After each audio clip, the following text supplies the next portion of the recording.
یہ پیغمبر جو ہم وقتاً فوقتاً بھیجتے رہے ہیں، ان میں سے ہم نے بعض کو بعض پر فضیلت دی ہے۔ بعض ایسے ہیں جن سے اللہ نے گفتگو کی، اور بعض کے دوسرے امور میں مرتبے بلند کیے۔ اور عیسیٰ ابن مریم کو ہم نے کھلی ہوئی نشانیاں عطا کی اور روح القدس سے ان کو مدد دی۔ اور اگر اللہ چاہتا تو ان سے پچھلے لوگ اپنے پاس کھلی نشانیاں آنے کے بعد آپس میں نہ لڑتے، لیکن انہوں نے اختلاف کیا تو ان میں سے بعض تو ایمان لے آئے اور بعض کافر ہی رہے۔ اور اگر اللہ چاہتا تو یہ لوگ باہم جنگ و قتال نہ کرتے، لیکن اللہ جو چاہتا ہے کرتا ہے۔ اے ایمان والو، جو مال ہم نے تم کو دیا ہے اس میں سے اس دن کے آنے سے پہلے پہلے خرچ کر لو جس میں نہ اعمال کا سودا ہو اور نہ دوستی اور سفارش ہو سکے، اور کفر کرنے والے لوگ ظالم ہیں۔ اللہ وہ معبود برحق ہے کہ اس کے سوا کوئی عبادت کے لائق نہیں، زندہ ہے، سب کو تھامنے والا، اسے نہ اونگ آتی ہے نہ نیند۔ جو کچھ آسمانوں میں اور جو کچھ زمین میں ہے سب اسی کا ہے۔ کون ہے کہ اس کی اجازت کے بغیر اس سے کسی کی سفارش کر سکے؟ جو کچھ لوگوں کے روبرو ہو رہا ہے اور جو کچھ ان کے پیچھے ہو چکا ہے اسے سب معلوم ہے، اور لوگ اس کی معلومات میں سے کسی چیز پر دسترس حاصل نہیں کر سکتے۔ ہاں، جس قدر وہ چاہتا ہے اسی قدر معلوم کرا دیتا ہے۔ اس کی بادشاہی اور علم آسمان اور زمین سب پر حاوی ہے، اور اسے ان کی حفاظت کچھ بھی دشوار نہیں۔ وہ بڑا عالی رتبہ ہے، جلیل القدر ہے۔ دین اسلام میں کوئی زبردستی نہیں ہے، ہدایت صاف طور پر ظاہر اور گمراہی سے الگ ہو چکی ہے۔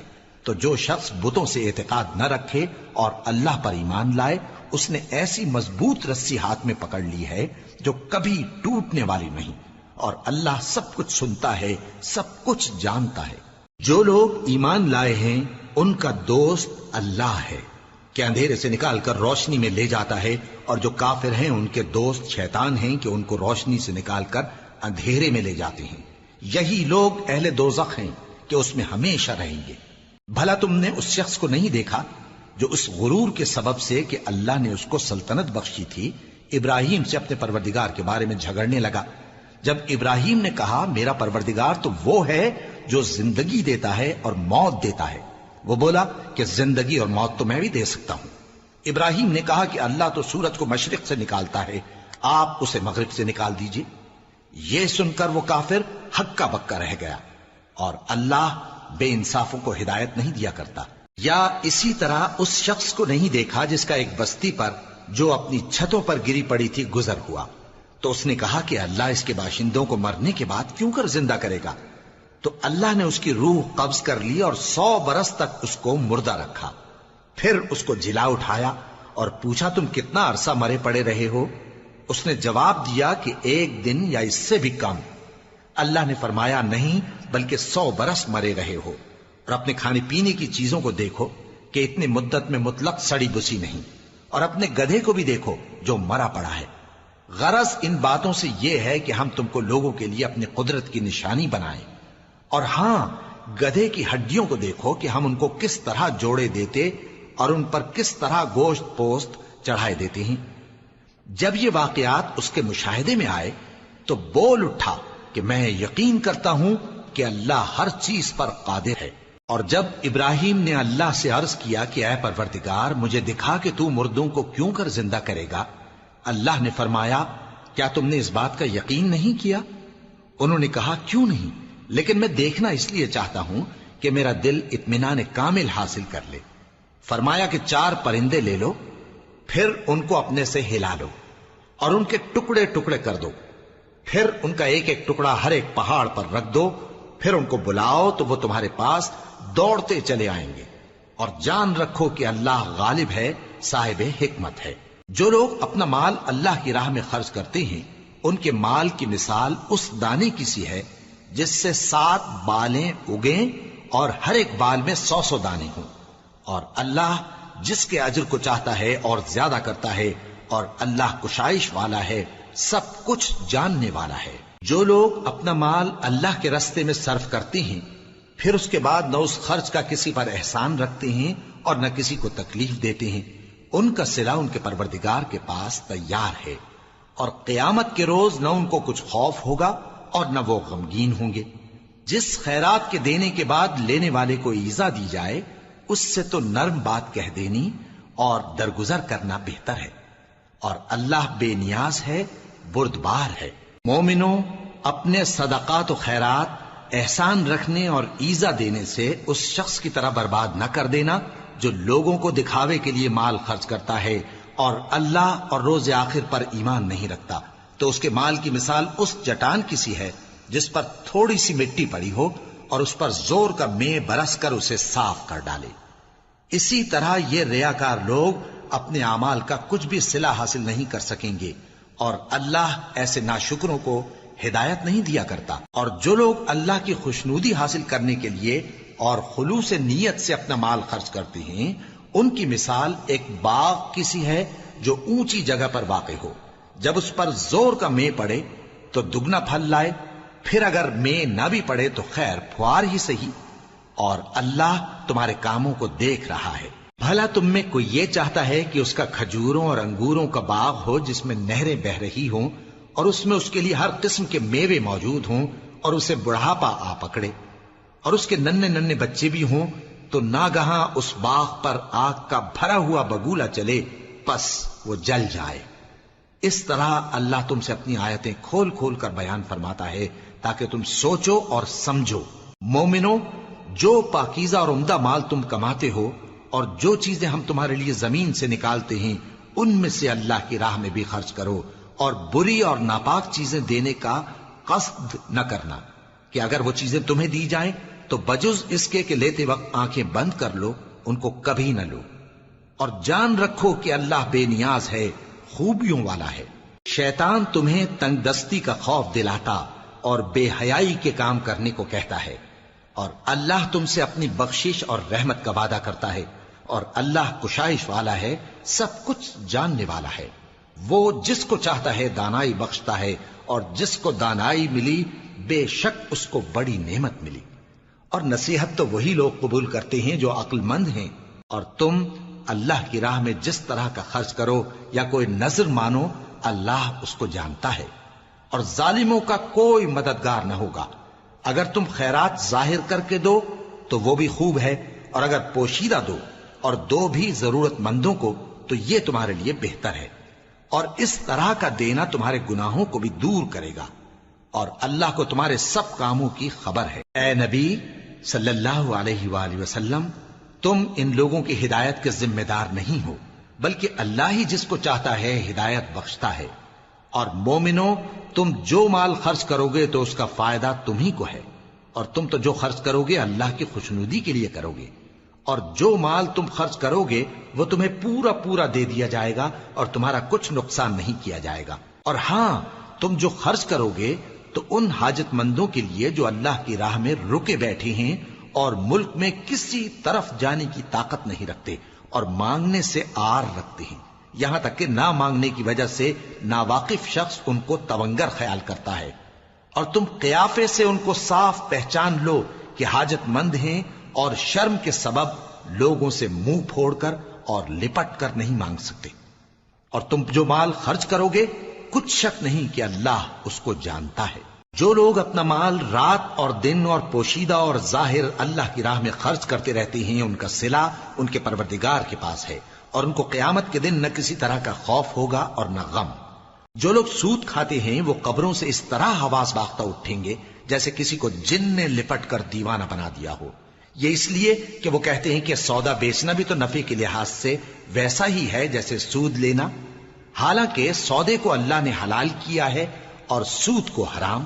تو جس شخص کے پاس اللہ کی نصیحت پہنچی اور وہ سود لینے سے باز آ گیا تو جو پہلے ہو چکا وہ اس کا، اور قیامت میں اس کا معاملہ اللہ کے سپرد، اور جو پھر لینے لگا تو ایسے لوگ دوزخی ہیں کہ ہمیشہ دوزخ میں جلتے رہیں گے۔ اللہ سود کو نابود یعنی بے برکت کرتا اور خیرات کی برکت کو بڑھاتا ہے، اور اللہ کسی ناشکر گناہگار کو دوست نہیں رکھتا۔ جو لوگ ایمان لائے اور نیک عمل کرتے اور نماز پڑھتے اور زکوٰۃ دیتے رہے، ان کو ان کے کاموں کا صلہ اللہ کے ہاں ملے گا، اور قیامت کے دن ان کو نہ کچھ خوف ہوگا اور نہ وہ غمناک ہوں گے۔ مومنو، اللہ سے ڈرو، اور اگر ایمان رکھتے ہو تو جتنا سود باقی رہ گیا ہے اس کو چھوڑ دو، پھر اگر ایسا نہ کرو گے تو تم اللہ اور اس کے رسول کی طرف سے اعلان جنگ سن لو، اور اگر توبہ کر لو گے اور سود چھوڑ دو گے تو تم کو اپنی اصل رقم لینے کا حق ہے، جس میں نہ اوروں کا نقصان اور نہ تمہارا نقصان۔ اور اگر قرض لینے والا تنگ دست ہو تو اسے کشائش کے حاصل ہونے تک مہلت دو، اور اگر زر قرض بخش دو تو وہ تمہارے لیے زیادہ اچھا ہے، بشرطے کہ سمجھو۔ اور اس دن سے ڈرو جبکہ تم اللہ کے حضور میں لوٹ کر جاؤ گے، اور ہر شخص اپنے اعمال کا پورا پورا بدلہ پائے گا اور کسی کو کچھ نقصان نہ ہوگا۔ مومنو، جب تم آپس میں کسی میعاد معین کے لیے قرض کا معاملہ کرنے لگو تو اس کو لکھ لیا کرو، اور لکھنے والا تم میں کسی کا نقصان نہ کرے بلکہ انصاف سے لکھے۔ نیز لکھنے والا جیسا اللہ نے اسے سکھایا ہے لکھنے سے انکار بھی نہ کرے اور دستاویز لکھ دے، اور جو شخص قرض لے وہی دستاویز کا مضمون بول کر لکھوائے، اور اللہ سے کہ اس کا مالک ہے خوف کرے، اور زر قرض میں سے کچھ کم نہ لکھوائے۔ اور اگر قرض لینے والا کم عقل یا ضعیف ہو یا مضمون لکھوانے کی قابلیت نہ رکھتا ہو تو جو اس کا ولی ہو وہ انصاف کے ساتھ مضمون لکھوائے، اور اپنے میں سے 2 مردوں کو ایسے معاملے کے گواہ کر لیا کرو، اور اگر 2 مرد نہ ہوں تو 1 مرد اور 2 عورتیں جن کو تم گواہ پسند کرو کافی ہیں، کہ اگر ان میں سے ایک بھول جائے گی تو دوسری اسے یاد دلا دے گی۔ اور جب گواہ گواہی کے لیے طلب کیے جائیں تو انکار نہ کریں، اور قرض تھوڑا ہو یا بہت اس کی دستاویز کے لکھنے لکھانے میں سستی نہ کرنا۔ یہ بات اللہ کے نزدیک نہایت قرین انصاف ہے، اور شہادت کے لیے بھی یہ بہت درست طریقہ ہے۔ اس سے تم کو کسی طرح کا شک و شبہ بھی نہیں پڑے گا۔ ہاں، اگر سودا دست بدست ہو جو تم آپس میں لیتے دیتے ہو تو اگر ایسے معاملے کے دستاویز نہ لکھو تو تم پر کچھ گناہ نہیں۔ اور جب خرید و فروخت کیا کرو، مثلا زمین جائیداد کی، تو بھی گواہ کر لیا کرو، اور کاتب دستاویز اور گواہ معاملہ کرنے والوں کا کسی طرح کا نقصان نہ کریں۔ اگر تم لوگ ایسا کرو تو یہ تمہارے لیے گناہ کی بات ہے، اور اللہ سے ڈرو اور دیکھو کہ وہ تم کو کیسی مفید باتیں سکھاتا ہے، اور اللہ ہر چیز سے واقف ہے۔ اور اگر تم سفر پر ہو اور دستاویز لکھنے والا نہ مل سکے تو کوئی چیز رہن با قبضہ رکھ کر قرض لے لو، اور اگر تم میں سے کوئی دوسرے کو امین سمجھے یعنی رہن کے بغیر قرض دے دے تو امانت دار کو چاہیے کہ صاحب امانت کی امانت ادا کر دے، اور اللہ سے جو اس کا پروردگار ہے ڈرے، اور دیکھنا شہادت کو مت چھپانا، جو اس کو چھپائے گا وہ دل کا گناہگار ہوگا۔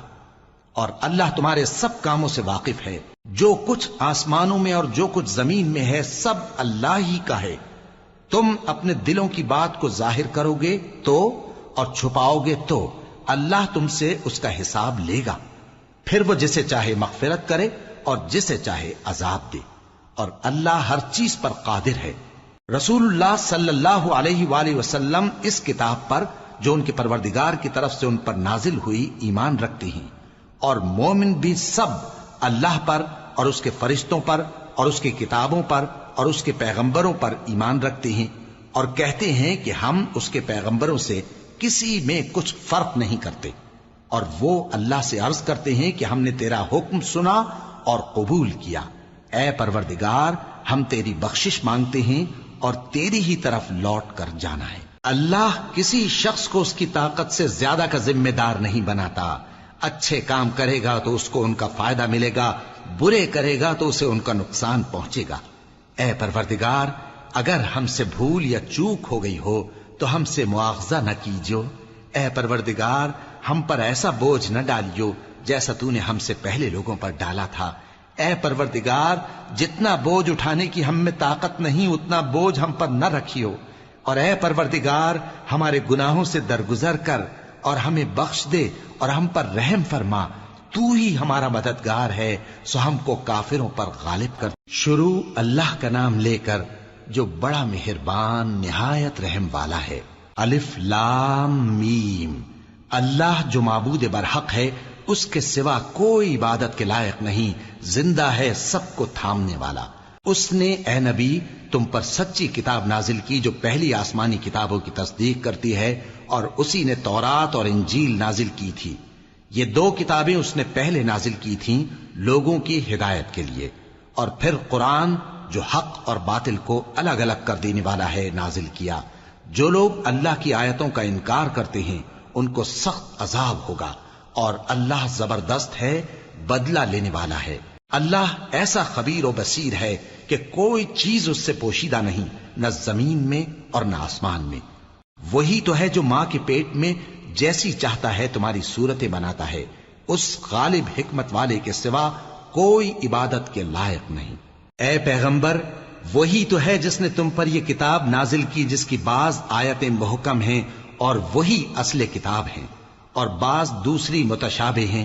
تو جن لوگوں کے دلوں میں کجی ہے وہ متشابہات کا اتباع کرتے ہیں تاکہ فتنہ برپا کریں اور مراد اصلی کا پتہ لگائیں، حالانکہ مراد اصلی اللہ کے سوا کوئی نہیں جانتا۔ اور جو لوگ علم میں گہری نظر رکھتے ہیں وہ یہ کہتے ہیں کہ ہم ان پر ایمان لائے، یہ سب آیات ہمارے پروردگار کی طرف سے ہیں، اور نصیحت تو عقل مند ہی قبول کرتے ہیں۔ اے پروردگار، جب تو نے ہمیں ہدایت بخشی ہے تو اس کے بعد ہمارے دلوں میں کجی نہ پیدا کر دیجو، اور ہمیں اپنے ہاتھ سے رحمت عطا فرما، تو بڑا عطا فرمانے والا ہے۔ اے پروردگار، تو اس روز جس کے آنے میں کچھ بھی شک نہیں سب لوگوں کو اپنے حضور میں جمع کر لے گا، بے شک اللہ خلاف وعدہ نہیں کرتا۔ جو لوگ کافر ہوئے اس دن نہ تو ان کا مال ہی اللہ کے عذاب سے ان کو بچا سکے گا اور نہ ان کی اولاد ہی کچھ کام آئے گی، اور یہ لوگ آتش جہنم کا ایندھن ہوں گے۔ ان کا حال بھی فرعونیوں اور ان سے پہلے لوگوں کا سا ہوگا جنہوں نے ہماری آیتوں کی تکذیب کی تھی، تو اللہ نے ان کو ان کے گناہوں کے سبب عذاب میں پکڑ لیا تھا، اور اللہ سخت عذاب کرنے والا ہے۔ اے پیغمبر، کافروں سے کہہ دو کہ تم دنیا میں بھی عنقریب مغلوب ہو جاؤ گے اور آخرت میں جہنم کی طرف اکٹھا کیے جاؤ گے، اور وہ بری جگہ ہے۔ تمہارے لیے دو گروہوں میں جو جنگ بدر کے دن آپس میں بھڑ گئے قدرت الہی کی عظیم الشان نشانی تھی۔ ایک گروہ مسلمانوں کا تھا، وہ اللہ کی راہ میں لڑ رہا تھا، اور دوسرا گروہ کافروں کا تھا، وہ ان کو اپنی آنکھوں سے اپنے سے دگنا مشاہدہ کر رہا تھا۔ اور اللہ اپنی نصرت سے جس کو چاہتا ہے مدد دیتا ہے۔ جو اہل بصارت ہیں ان کے لیے اس واقعے میں بڑی عبرت ہے۔ لوگوں کو ان کی خواہشوں کی چیزیں یعنی عورتیں اور بیٹے اور سونے اور چاندی کے بڑے بڑے ڈھیر اور نشان لگے ہوئے گھوڑے اور مویشی اور کھیتی بڑی زینت دار معلوم ہوتی ہیں، مگر یہ سب دنیا ہی کی زندگی کے سامان ہیں، اور اللہ کے پاس بہت اچھا ٹھکانہ ہے۔ اے پیغمبر، ان سے کہو کہ بھلا میں تم کو ایسی چیز بتاؤں جو ان چیزوں سے کہیں اچھی ہو؟ سنو، جو لوگ پرہیزگار ہیں ان کے لیے اللہ کے ہاں باغات بہشت ہیں جن کے نیچے نہریں بہ رہی ہیں، ان میں وہ ہمیشہ رہیں گے، اور پاکیزہ بیویاں ہیں، اور سب سے بڑھ کر اللہ کی خوشنودی۔ اور اللہ اپنے سب بندوں کو دیکھ رہا ہے جو اللہ سے التجا کرتے ہیں کہ اے پروردگار، ہم ایمان لے آئے سو ہم کو ہمارے گناہ معاف فرما اور ہم کو دوزخ کے عذاب سے محفوظ رکھ۔ یہ وہ لوگ ہیں جو مشکلات میں صبر کرتے اور سچ بولتے اور عبادت میں لگے رہتے اور نیکی میں خرچ کرتے اور اوقات سحر میں گناہوں کی معافی مانگا کرتے ہیں۔ اللہ تو اس بات کی گواہی دیتا ہے کہ اس کے سوا کوئی معبود نہیں، اس حال میں کہ وہ انصاف کا حاکم ہے، اور فرشتے اور علم والے بھی گواہی دیتے ہیں کہ اس غالب حکمت والے کے سوا کوئی لائق عبادت نہیں۔ دین تو اللہ کے نزدیک اسلام ہی ہے، اور اہل کتاب نے جو اس دین سے اختلاف کیا تو علم حاصل ہونے کے بعد آپس کی ضد سے کیا، اور جو شخص اللہ کی آیتوں کو نہ مانے تو اللہ جلد حساب لینے والا ہے۔ اے پیغمبر، پس اگر یہ لوگ تم سے جھگڑنے لگیں تو کہنا کہ میں اور میرے پیرو تو اللہ کے فرمانبردار ہو چکے، اور اہل کتاب اور ان پڑھ لوگوں سے کہو کہ کیا تم بھی اللہ کے فرمانبردار بنتے اور اسلام لاتے ہو؟ پس اگر یہ لوگ اسلام لے آئیں تو بے شک ہدایت پالیں، اور اگر تمہارا کہا نہ مانے تو تمہارا کام صرف اللہ کا پیغام پہنچا دینا ہے، اور اللہ اپنے بندوں کو دیکھ رہا ہے۔ جو لوگ اللہ کی آیتوں کو نہیں مانتے اور انبیاء کو ناحق قتل کرتے رہے ہیں، اور جو انصاف کرنے کا حکم دیتے ہیں انہیں بھی مار ڈالتے ہیں، ان کو دکھ دینے والے عذاب کی خوشخبری سنا دو۔ یہ ایسے لوگ ہیں جن کے اعمال دنیا اور آخرت دونوں میں برباد ہیں، اور ان کا کوئی مددگار نہیں ہوگا۔ بھلا تم نے ان لوگوں کو نہیں دیکھا جن کو کتاب یعنی تورات سے حصہ دیا گیا اور وہ اس کتاب اللہ یعنی قرآن کی طرف بلائے جاتے ہیں تاکہ یہ ان کے تنازعات کا ان میں فیصلہ کر دے؟ تو ایک فریق ان میں سے پھر جاتا ہے اور منہ پھیر لیتا ہے، یہ اس لیے کہ یہ اس بات کے قائل ہیں کہ دوزخ کی آگ ہمیں چند روز کے سوا چھو ہی نہیں سکے گی، اور جو کچھ یہ دین کے بارے میں بہتان باندھتے رہے ہیں اس نے ان کو دھوکے میں ڈال رکھا ہے۔ تو اس وقت کیا حال ہوگا جب ہم ان کو جمع کریں گے، یعنی اس روز جس کے آنے میں کچھ بھی شک نہیں، اور ہر نفس اپنے اعمال کا پورا پورا بدلہ پائے گا اور ان پر ظلم نہیں کیا جائے گا۔ کہو کہ اے اللہ، اے بادشاہی کے مالک، تو جس کو چاہے بادشاہی بخشے اور جس سے چاہے بادشاہی چھین لے، اور جس کو چاہے عزت دے اور جسے چاہے ذلیل کرے۔ ہر طرح کی بھلائی تیرے ہی ہاتھ ہے اور بے شک تو ہر چیز پر قادر ہے۔ تو ہی رات کو دن میں داخل کرتا اور تو ہی دن کو رات میں داخل کرتا ہے، تو ہی بے جان سے جاندار پیدا کرتا ہے اور تو ہی جاندار سے بے جان پیدا کرتا ہے، اور تو ہی جس کو چاہتا ہے بے حساب رزق بخشتا ہے۔ مومنوں کو چاہیے کہ مومنوں کے سوا کافروں کو دوست نہ بنائیں، اور جو ایسا کرے گا اس سے اللہ کا کچھ عہد نہیں۔ ہاں، اگر اس طریق سے تم ان کے شر سے بچاؤ کی صورت پیدا کرو تو مذائقہ نہیں، اور اللہ تم کو اپنے غضب سے ڈراتا ہے اور اللہ ہی کی طرف تم کو لوٹ کر جانا ہے۔ اے پیغمبر، لوگوں سے کہہ دو کہ کوئی بات تم اپنے دلوں میں مخفی رکھو یا اسے ظاہر کرو، اللہ اس کو جانتا ہے، اور جو کچھ آسمانوں میں اور جو کچھ زمین میں ہے اس کو سب کی خبر ہے، اور وہ ہر چیز پر قادر ہے۔ جس دن ہر شخص اپنی کی ہوئی نیکی کو موجود پا لے گا اور اپنی برائی کو بھی دیکھ لے گا تو آرزو کرے گا کہ اے کاش اس میں اور اس برائی میں دور کی مسافت ہو جاتی، اور اللہ تم کو اپنے غضب سے ڈراتا ہے اور اللہ اپنے بندوں پر نہایت مہربان ہے۔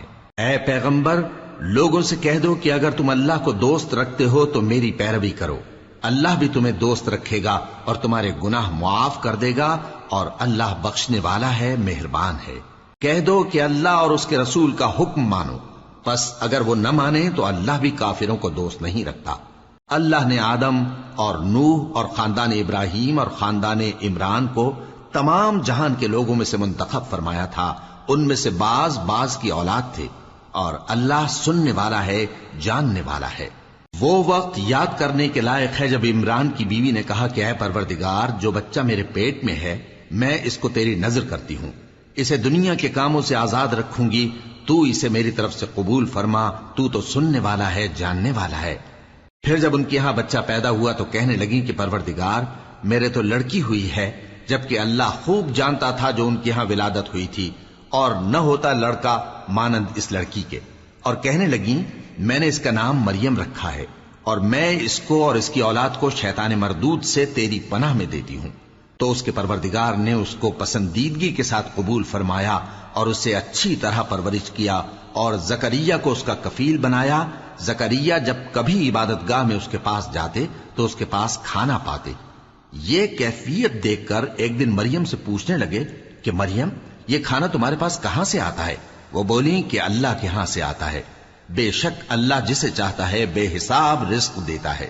اس وقت زکریا نے اپنے پروردگار کو پکارا، عرض کی کہ پروردگار، مجھے اپنی طرف سے اولاد صالح عطا فرما، تو بے شک دعا سننے والا ہے۔ چنانچہ وہ ابھی عبادت گاہ میں کھڑے نماز ہی پڑھ رہے تھے کہ فرشتوں نے آواز دی کہ زکریا، اللہ تمہیں یحییٰ کی بشارت دیتا ہے، جو کلمۃ اللہ یعنی عیسیٰ کی تصدیق کریں گے اور سردار ہوں گے اور عورتوں سے رغبت نہ رکھنے والے اور ایک پیغمبر یعنی نیکوکاروں میں ہوں گے۔ زکریا نے کہا، اے پروردگار، میرے ہاں لڑکا کیوں کر پیدا ہوگا کہ میں تو بڈھا ہو گیا ہوں اور میری بیوی بانجھ ہے؟ فرمایا، اسی طرح اللہ جو چاہتا ہے کرتا ہے۔ زکریا نے کہا کہ پروردگار، میرے لیے کوئی نشانی مقرر فرما دے۔ فرمایا، تمہاری نشانی یہ ہے کہ تم لوگوں سے 3 دن اشارے کے سوا بات نہ کر سکو گے، تو ان دنوں میں اپنے پروردگار کی کثرت سے یاد اور صبح و شام اس کی تسبیح کرنا۔ اور جب فرشتوں نے مریم سے کہا کہ مریم، اللہ نے تم کو برگزیدہ کیا ہے اور تمہیں پاک بنایا ہے اور دنیا جہان کی عورتوں میں سے تم کو منتخب کیا ہے، اے مریم، اپنے پروردگار کی فرما برداری کرنا اور سجدہ کرنا اور رکوع کرنے والوں کے ساتھ رکوع کرنا۔ اے نبی، یہ باتیں اخبار غیب میں سے ہیں جو ہم تمہارے پاس بھیجتے ہیں۔ اور جب وہ لوگ اپنے قلم بطور قرعہ ڈال رہے تھے کہ مریم کا کفیل کون بنے تو تم ان کے پاس نہیں تھے، اور نہ اس وقت ہی ان کے پاس تھے جب وہ آپس میں جھگڑ رہے تھے۔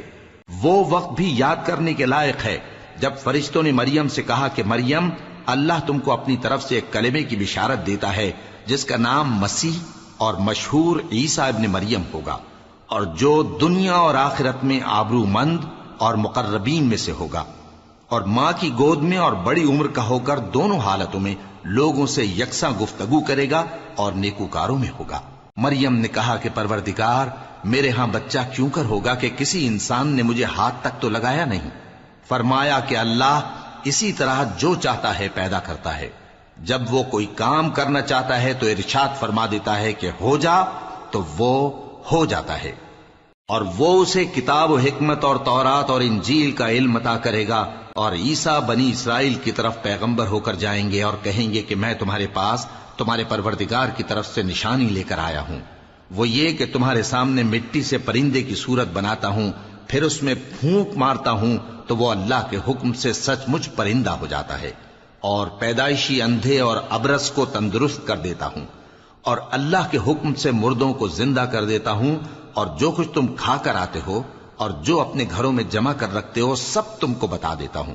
اگر تم صاحب ایمان ہو تو ان باتوں میں تمہارے لیے نشانی ہے، اور مجھ سے پہلے جو تورات نازل ہوئی تھی اس کی تصدیق بھی کرتا ہوں، اور میں اس لیے بھی آیا ہوں کہ بعض چیزیں جو تم پر حرام تھیں ان کو تمہارے لیے حلال کر دوں، اور میں تو تمہارے پروردگار کی طرف سے نشانی لے کر آیا ہوں۔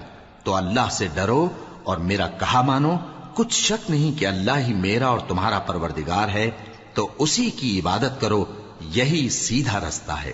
پھر جب عیسیٰ نے ان کی طرف سے انکار و نافرمانی ہی دیکھی تو کہنے لگے کہ کوئی ہے جو اللہ کا طرفدار اور میرا مددگار ہو؟ حواری بولے کہ ہم اللہ کے طرفدار اور آپ کے مددگار ہیں، ہم اللہ پر ایمان لائے اور آپ گواہ رہیں کہ ہم فرمانبردار ہیں۔ اے پروردگار، جو کتاب تو نے نازل فرمائی ہے ہم اس پر ایمان لے آئے اور تیرے پیغمبر کے متبع ہو چکے، تو ہم کو ماننے والوں میں لکھ رکھ۔ اور وہ یعنی یہود قتل عیسیٰ کے بارے میں ایک چال چلے، اور اللہ نے بھی عیسیٰ کو بچانے کے لیے تدبیر کی، اور اللہ بہترین تدبیر کرنے والا ہے۔ اس وقت اللہ نے فرمایا کہ عیسیٰ، میں تمہاری دنیا میں رہنے کی مدت پوری کر کے تم کو اپنی طرف اٹھا لوں گا اور تمہیں کافروں کی صحبت سے پاک کر دوں گا، اور جو لوگ تمہاری پیروی کریں گے ان کو کافروں پر قیامت تک فائق و غالب رکھوں گا۔ پھر تم سب میرے پاس لوٹ کر آؤ گے تو جن باتوں میں تم اختلاف کرتے رہے اس دن تم میں ان کا فیصلہ کر دوں گا۔ اب جو کافر ہوئے ان کو دنیا اور آخرت دونوں میں سخت عذاب دوں گا، اور ان کا کوئی مددگار نہ ہوگا۔ اور جو لوگ ایمان لائے اور عمل نیک کرتے رہے ان کو اللہ پورا پورا صلہ دے گا، اور اللہ ظالموں کو دوست نہیں رکھتا۔ اے نبی، یہ ہم تم کو اللہ کی آیتیں اور حکمت بھری نصیحتیں پڑھ پڑھ کر سناتے ہیں۔ عیسیٰ کا حال اللہ کے نزدیک آدم کا سا ہے کہ اس نے پہلے مٹی سے ان کو بنایا، پھر فرمایا کہ باشعور انسان ہو جا، تو وہ ویسے ہی ہو گئے۔ یہ بات تمہارے پروردگار کی طرف سے حق ہے، تو تم ہرگز شک کرنے والوں میں نہ ہونا۔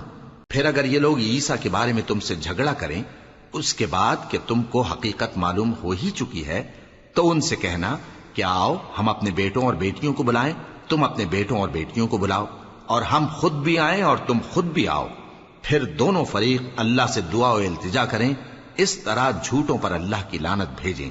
یہ تمام بیانات صحیح ہیں، اور اللہ کے سوا کوئی معبود نہیں، اور بے شک اللہ غالب ہے، صاحب حکمت ہے۔ بس اگر یہ لوگ پھر جائیں تو اللہ مفسدوں کو خوب جانتا ہے۔ کہہ دو کہ اے اہل کتاب، جو بات ہمارے اور تمہارے دونوں کے درمیان یکساں تسلیم کی گئی ہے اس کی طرف آؤ، وہ یہ کہ اللہ کے سوا ہم کسی کی عبادت نہ کریں اور اس کے ساتھ کسی چیز کو شریک نہ بنائیں، اور ہم میں کوئی کسی کو اللہ کے سوا اپنا کارساز نہ سمجھے۔ پھر اگر یہ لوگ اس بات کو نہ مانیں تو ان سے کہہ دو کہ تم گواہ رہو کہ ہم اللہ کے فرما بردار ہیں۔ اے اہل کتاب، تم ابراہیم کے بارے میں کیوں جھگڑتے ہو؟ حالانکہ تورات اور انجیل ان کے بعد اتری ہیں اور وہ پہلے ہو چکے، تو کیا تم عقل نہیں رکھتے؟ دیکھو، ایسی بات میں تو تم نے جھگڑا کیا ہی تھا جس کا تمہیں کچھ علم تھا بھی، مگر ایسی بات میں کیوں جھگڑتے ہو جس کا تم کو کچھ بھی علم نہیں؟ اور اللہ جانتا ہے اور تم نہیں جانتے۔ ابراہیم نہ تو یہودی تھے اور نہ عیسائی، بلکہ سب سے بے تعلق ہو کر ایک اللہ کے ہو رہے تھے اور اسی کے فرما بردار تھے اور مشرکوں میں نہ تھے۔ ابراہیم سے زیادہ قرب رکھنے والے تو وہ لوگ ہیں جو ان کی پیروی کرتے رہے، اور یہ پیغمبر آخر الزماں صلی اللہ علیہ وآلہ وسلم اور وہ لوگ جو ایمان لائے ہیں، اور اللہ مومنوں کا کارساز ہے۔ اے اہل اسلام، بعض اہل کتاب اس بات کی خواہش رکھتے ہیں کہ کسی طرح تم کو گمراہ کر دیں، حالانکہ یہ تم کو کیا گمراہ کریں گے، اپنے آپ کو ہی گمراہ کر رہے ہیں اور نہیں جانتے۔ اے اہل کتاب، تم اللہ کی آیتوں سے کیوں انکار کرتے ہو اور تم تورات کو مانتے تو ہو؟ اے اہل کتاب، تم سچ کو جھوٹ کے ساتھ خلط ملط کیوں کرتے ہو اور حق کو کیوں چھپاتے ہو جبکہ تم جانتے بھی ہو؟ اور اہل کتاب کا ایک گروہ اپنے آدمیوں سے کہتا ہے کہ جو کتاب مومنوں پر نازل ہوئی ہے اس پر دن کے شروع میں تو ایمان لے آیا کرو اور اس کے آخر میں انکار کر دیا کرو، تاکہ وہ اسلام سے برگشتہ ہو جائیں اور اپنے دین کے پیروں کے سوا کسی اور کی بات کا یقین نہ کر لینا۔ اے پیغمبر، کہہ دو کہ ہدایت تو اللہ ہی کی ہدایت ہے۔ وہ یہ بھی کہتے ہیں، یہ بھی نہ ماننا کہ جو چیز تم کو ملی ہے ویسی کسی اور کو بھی مل سکتی ہے، ورنہ وہ تم پر تمہارے رب کے روبرو حجت قائم کر دیں گے۔ اے پیغمبر، کہہ دو کہ بزرگی اللہ ہی کے ہاتھ میں ہے، وہ جسے چاہتا ہے دیتا ہے، اور اللہ کشائش والا ہے، علم والا ہے۔ وہ اپنی رحمت سے جس کو چاہتا ہے خاص کر لیتا ہے، اور اللہ بڑے فضل کا مالک ہے۔ اور اہل کتاب میں سے کوئی تو ایسا ہے کہ اگر تم اس کے پاس دیناروں کا ڈھیر امانت رکھ دو تو تم کو فوراً واپس دے دے، اور کوئی اس طرح کا ہے کہ اگر اس کے پاس ایک دینار بھی امانت رکھو تو جب تک اس کے سر پر ہر وقت کھڑے نہ رہو تمہیں دے ہی نہیں، یہ اس لیے کہ وہ کہتے ہیں کہ امیوں کے بارے میں ہم سے مواخذہ نہیں ہوگا۔ یہ اللہ پر محض جھوٹ بولتے ہیں اور اس بات کو جانتے بھی ہیں۔ ہاں کیوں نہیں، جو شخص اپنے اقرار کو پورا کرے اور پرہیزگار بنا رہے تو اللہ بھی پرہیزگاروں کو دوست رکھتا ہے۔ جو لوگ اللہ کے اقراروں اور اپنی قسموں کو بیچ ڈالتے ہیں اور ان کے عوض تھوڑی سی قیمت حاصل کرتے ہیں، ان کا آخرت میں کچھ حصہ نہیں۔ ان سے اللہ نہ تو کلام کرے گا اور نہ قیامت کے روز ان کی طرف دیکھے گا، اور نہ ان کو پاک کرے گا، اور ان کو دکھ دینے والا عذاب ہوگا۔ اور ان اہل کتاب میں بعض ایسے ہیں کہ کتاب یعنی تورات کو زبان مروڑ مروڑ کر پڑھتے ہیں تاکہ تم سمجھو کہ جو کچھ وہ پڑھتے ہیں کتاب میں سے ہے، حالانکہ وہ کتاب میں سے نہیں ہوتا، اور کہتے ہیں کہ وہ اللہ کی طرف سے نازل ہوا ہے، حالانکہ وہ اللہ کی طرف سے نہیں ہوتا، اور اللہ پر جھوٹ بولتے ہیں اور یہ بات جانتے بھی ہیں۔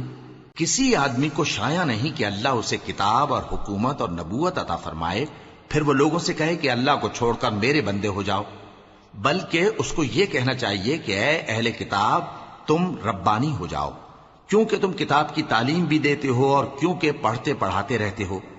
اور اس کو یہ بھی نہیں کہنا چاہیے کہ تم فرشتوں اور پیغمبروں کو معبود بنا لو۔ بھلا جب تم مسلمان ہو چکے تو کیا وہ تمہیں کافر ہونے کو کہے گا؟ اور جب اللہ نے پیغمبروں سے عہد لیا کہ جب میں تم کو کتاب اور دانائی عطا کروں پھر تمہارے پاس کوئی پیغمبر آئے جو تمہاری کتاب کی تصدیق کرے تو تمہیں ضرور اس پر ایمان لانا ہوگا اور ضرور اس کی مدد کرنی ہوگی۔ اور عہد لینے کے بعد پوچھا کہ بھلا تم نے اقرار کیا اور اس اقرار پر میرا ذمہ لیا، یعنی مجھے ضامن ٹھہرایا؟